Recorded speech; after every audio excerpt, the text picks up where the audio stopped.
ចឹងនៅក្នុងវីដេអូនេះខ្ញុំនឹងធ្វើការបង្ហាញពីការប្រើប្រាស់ comment ដើម្បី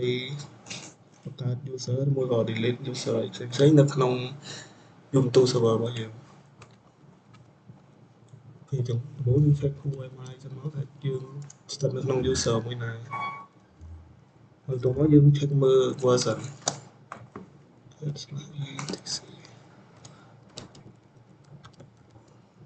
ចុងឲ្យ comment cat/etc/ore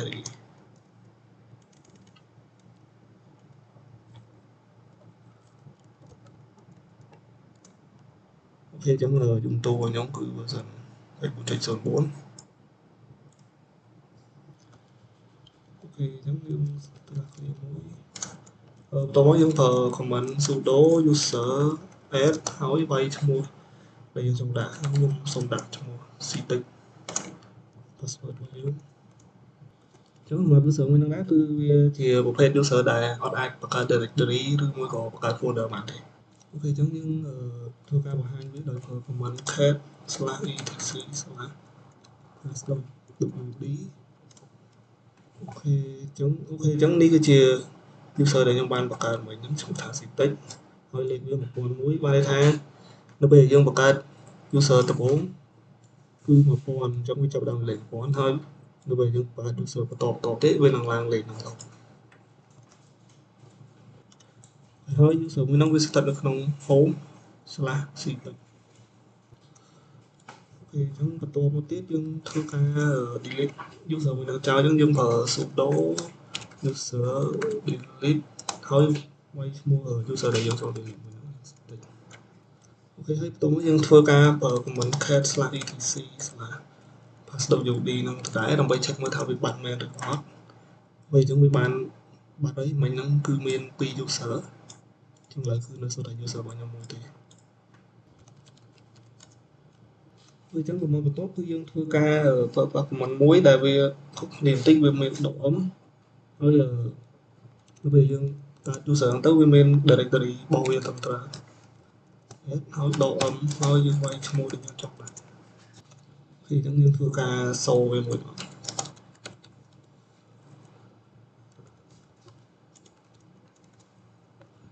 អូខេអញ្ចឹងវាបានមកវិញ user ថ្មីដែលមាន directory របស់វា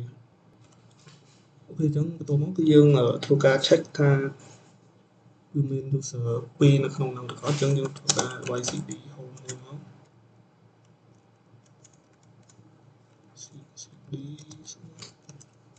ហើយយើង ls វាមួយអញ្ចឹងវាមាន user 2នៅក្នុងហ្នឹង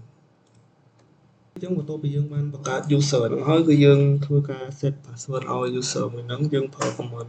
sudo passwd ហើយឈ្មោះ user មួយហ្នឹងបន្ទាប់មកដាក់ password របស់យើងទៅ3អូខេអញ្ចឹងវាបានជោគជ័យអូខេអញ្ចឹងបន្ទាប់ពីយើងបង្កើត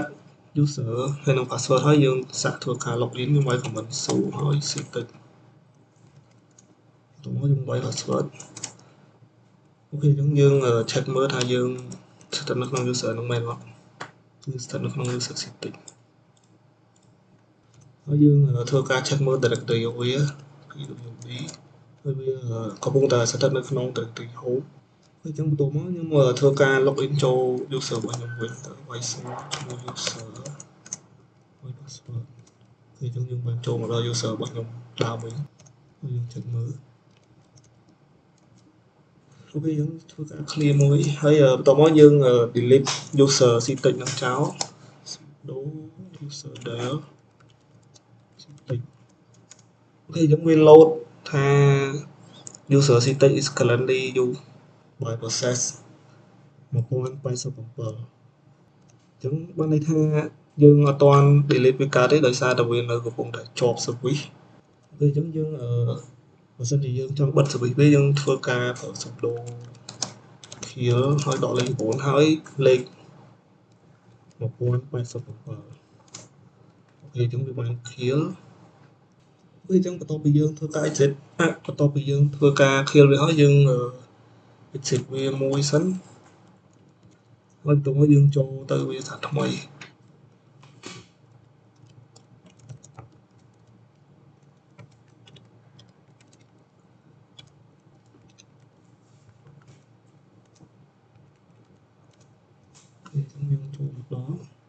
ហើយយើងធ្វើការប្រើ command ដើម្បី delete user ដែលយើងចង់ delete មួយនឹងចោល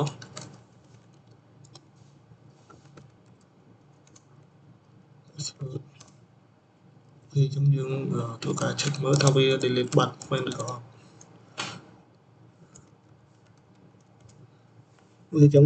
user setting ហ្នឹងគឺបានបាត់ហើយ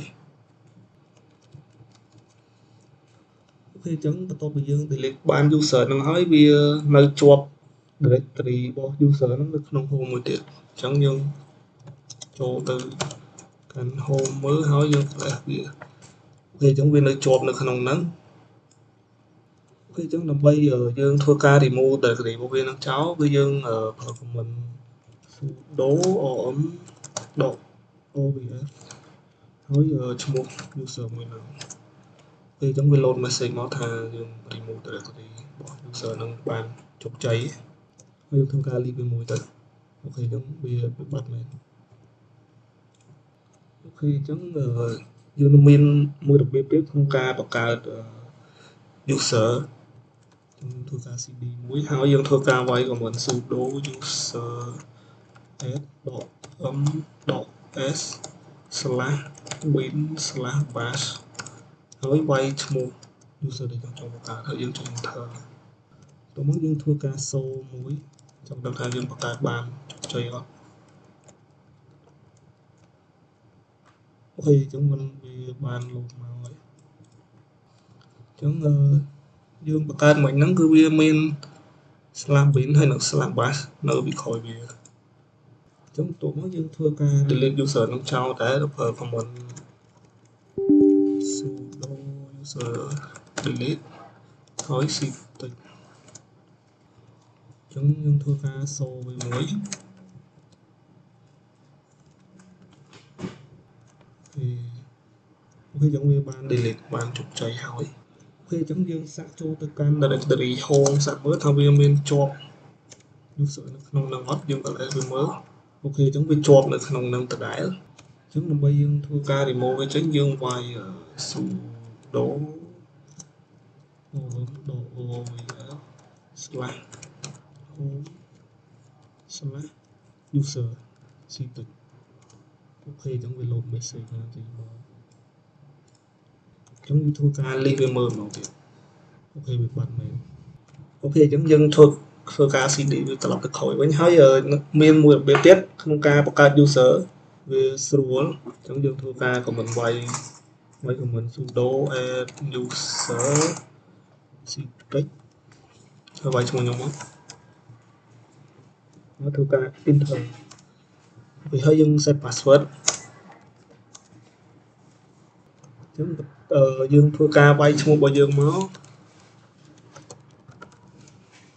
យើងរួមបាច់ដាក់ home អត់ដាក់ទេ order អញ្ចឹងយើងវាយអក្សរ y មួយមកវាធ្វើការ confirm អូខេអញ្ចឹងវាធ្វើការ add user មួយទៀតចូលទៅក្នុង group user ហើយ